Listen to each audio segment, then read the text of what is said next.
पुरी रे बीजेपी राज्य कार्यकारिणी रे प्रथम दिन में गुरुमंत्र देइछंती जातीय सभापति जेपी नड्डा। ओडिशा रे बीजेपी एकाकी सरकार गठन पर कार्यकारिणी बैठक हेउछि बोली कहिछंती बीजेपी राज्य सभापति मनमोहन सामल। केंद्रीय नेता मानक निर्वाचन परिचालना एवं तांकठारु मिलिथिबा आत्मविश्वास पाई से कृतज्ञता जणाइछंती।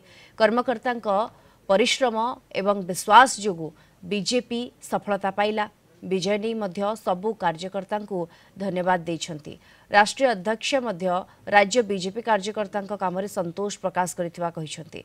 तेबे बीजेपी संकल्प पत्र रे दैथिबा प्रतिश्रुति गुडी को पालन करूछि। 100 दिन भितरे कार्यक्रम सबु पर्यायक्रमे हेबो। सरकार एवं दल भितरे समन्वय शक्तिशाली हेबो बोली से कहिछंती। लोकंक समस्या दूर करबा दिगरे निर्वाचित प्रतिनिधि मानक सहित सबुबेले दल रहिबो बोली कहिछंती मनमोहन सामल। जो भाव मुख्यमंत्री आम घोषणा कले मिनिमम वेजेस विषय एवं कि जुगान्तकारी निष्पत्ति आम संकल्प पत्र अनुसार नहीं कार्यकारी कमिटी बैठक रे समस्ते से कथा को प्रकाश कर राष्ट्रीय सभापति संकल्प पत्र गोटे गोटे गोटे गोटे शब्द ताको कार्यकारी करा एक कथा नीतिगत भाव निष्पत्ति निया।